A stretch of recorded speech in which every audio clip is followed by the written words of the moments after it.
warahmatullahi wabarakatuh. Selamat datang lagi di channel YouTube saya, Iwan Sandi Partners. Oke, hari ini kita berada di tempat yang istimewa, berada di tempat yang spesial. Coba mungkin ada yang tahu di mana ini. Kita sekarang berada di Jogja. Lebih tepatnya lagi, sekarang saya berada di Museum Kereta Yogyakarta.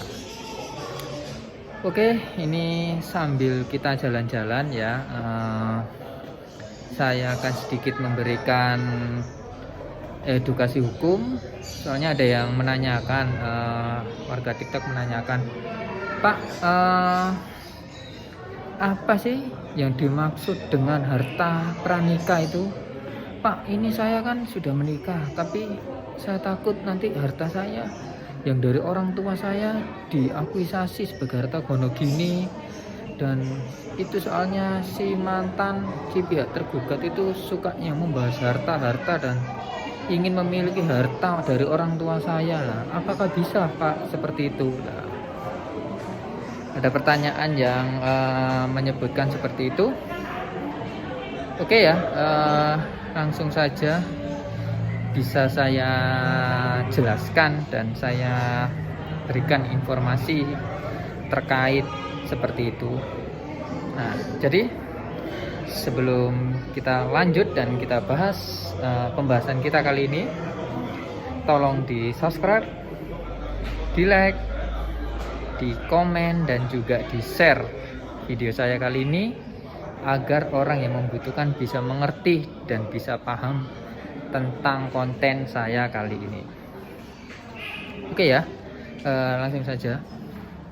Nah, jadi gini, yang pertama adalah harta. Kita bedakan dulu macam-macam harta. Jadi di sini tuh ada harta nikah yang didapat sesudah menikah ya, itu yang dinamakan harta gono gini. Ada juga harta yang didapat sebelum menikah, nah itu namanya harta pranikah. Jadi harta atau biasanya disebut dengan harta bawaan. Nah, jadi gini, harta gono gini yaitu harta yang diperoleh ketika kita sudah menikah. Bentar ya, ini saya copot aja maskernya biar suaranya jelas. Oke, saya lanjut. Nah, jadi harta gono gini adalah harta yang kita peroleh sesudah menikah. Kalau kita sudah menikah, pada hari itu juga harta yang kita miliki adalah harta gono gini. Pak, ini yang bekerja adalah suami saya, jadi istri saya nggak berhak mendapatkannya. Bukan seperti itu. Jadi istri juga akan memperoleh hak yang sama terhadap harta suami tersebut. Nah, jadi harta yang diperoleh itu sama. Istri dan suami itu memperoleh hak yang sama. Nah, kalau ada seumpama contoh, Pak, ini tuh saya setelah menikah, nah, ini saya tuh ada pemberian dari orang tua saya, pemberian berupa uang tunai sebesar 1 miliar seumpama ya, dikasih orang tua saya uang sebesar 1 miliar, Pak. Nah, ini apakah termasuk menjadi harta gono gini? Nah, ini sebenarnya banyak tema, banyak artikel juga yang membahas tentang masalah ini. Karena apa? Karena begitu krusialnya masalah seperti ini. Nah, jadi seperti ini. Ini menurut pandangan hukum saya ya. Selagi kita bisa membuktikan, nah, itulah yang terbenar nantinya. Nanti kan dari pihak pengadilan kan cuman menganalisis saja. Oh ya, ternyata benar seperti ini. Nah, jadi gini, ketika kita sudah menikah lalu kita memperoleh uang dari orang tua kita, berupa nominal uang 1 miliar terus kita belikanlah sebidang tanah. Nah, kita belikanlah sebidang tanah. Lalu ketika kita digugat cerai, apakah bisa sebidang tanah itu menjadi harta gonogini? Nah, jawabannya jawabannya ini ya, selagi kakaknya bisa membuktikan bahwasanya uang tersebut adalah hasil dari orang tuanya kakak yang diberikan kepada kakak, maka harta tersebut bisa menjadi harta bawaan. Nah, tapi lihat juga, kadang kita kalau tidak bisa membuktikan dengan realnya, maka harta tersebut akan bisa menjadi harta gonogini. Nah, itu susahnya. Nah, jadi ada polemik-polemik yang seperti itu. Jadi kita harus membuktikan. Dengan cara apa kita membuktikannya? Harus adanya saksi ahli. Nah, saksi ahli ini sangat perlu sekali.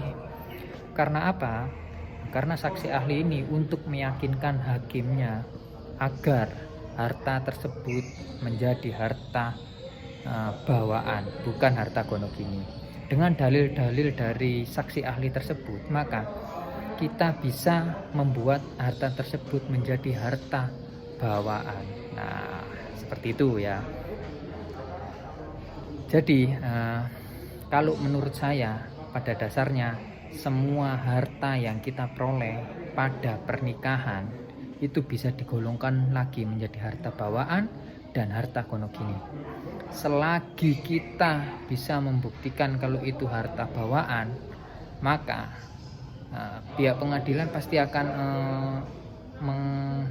menganalisis lagi ya, oh ini emang harta bawaan, atau oh ini emang harta gonogini. Nah, jadi pada intinya kita harus bisa membuktikan, intinya itu ya, kita harus bisa membuktikan bahwasanya harta tersebut benar-benar harta gonogini atau harta bawaan. Itu penting, itu harus bisa membuktikan. Nah, maka dari itu di dalam setiap persidangan itu kadang dibutuhkannya adanya saksi ahli ya. Untuk apa saksi ahli itu? Untuk meyakinkan hakimnya agar memutus suatu perkara dengan tepat sasaran. Nah, seperti itu. Nah, jadi harus kita bedakan ya. Harta gonogini, harta yang diperoleh sesudah menikah, hasil kerja keras laki-laki maupun perempuan. Bukan ujuk-ujuk ada uangnya, ujuk-ujuk punya uang moro-moro ono. Nah, ya enggak seperti itu. Nek moro-moro ono itu adalah pemberian. Nah, kalau itu pemberian, maka itu bisa menjadi harta bawaan. Nah, harus kita garis bawahi ya. Kalau itu pemberian moro-moro ono, ujuk-ujuk ono, itu bisa menjadi harta bawaan, bukan lagi menjadi harta gonogini. Nah, kalau kita sebelum nikah punya, saya sebelum nikah tuh punya rumah Pak Gede, punya apartemen. Nah, itu adalah harta bawaan, sudah jelas itu. Nah, ini kan yang menjadi tidak jelas ketika kita sudah menikah lalu mendapatkan harta dari orang tua kita, karena harta tersebut adalah istilahnya itu jagane anakku meneh. Nah, sudah dijagani karo wong tuane. Nah, itu kalau bahasa Jawanya seperti sudah disediakan untuk anaknya. Nah, maka itu bisa menjadi harta bawaan selagi kita bisa membuktikannya. Tuh, kita garis bawahi ya. Kita garis bawahi dan harus kita terapkan. Selagi kita bisa membuktikannya. Nah, itu tadi sedikit penjelasan saya tentang harta bawaan selagi kita sudah masa pernikahan.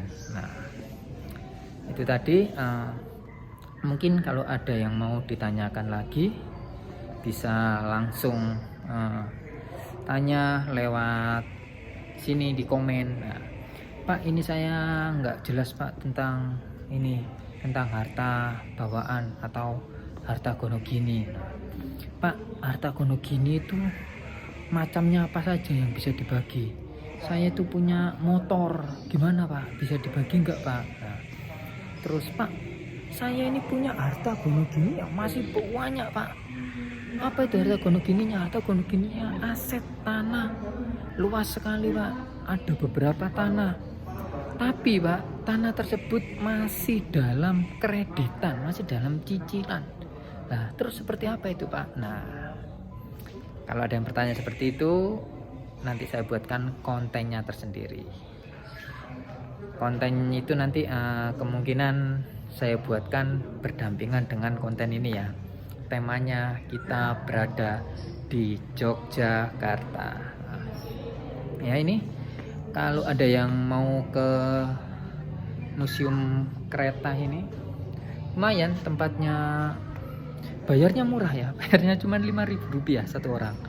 Tapi ya, cuman di sini cuman ada kereta-kereta aja, kereta dari zaman dahulu sampai ya kereta-kereta lah istilahnya, kereta pembuatan zaman dahulu yang dipakai Sultan Hamengkubuwono dan lain sebagainya. Nah, di sini cuman dipamerkan beberapa kereta klasik aja, tidak ada kereta-kereta yang kereta istilahnya kereta modern untuk saat ini. Tidak ada di sini. Sini adanya cuman kereta-kereta lama, kereta-kereta jadul. Nah, seperti itu. Seperti ini juga.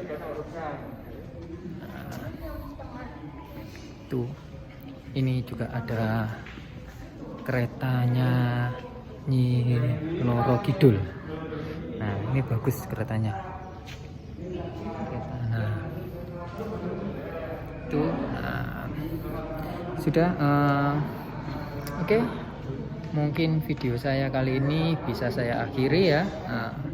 Jangan lupa juga tolong di follow TikTok saya, Iwan Sandi Pangarso 4. Itu nanti kakaknya bisa lihat konten-konten saya yang saya upload di TikTok itu. Terus bisa di follow juga TikTok saya, bisa di komen, nanti kita bisa sharing-sharing lewat TikTok ataupun bisa lewat Instagram. Nah, Instagram saya Iwan Sandi Pangarso, Iwan_Sandi_partners. Nah, itu Instagram saya. Nanti bisa di follow, di DM juga boleh. Kita sharing-sharing lewat situ, nggak masalah. Dan jangan lupa juga tolong di subscribe video saya kali ini, di like dan di share. Oke, saya pamit untuk video saya kali ini.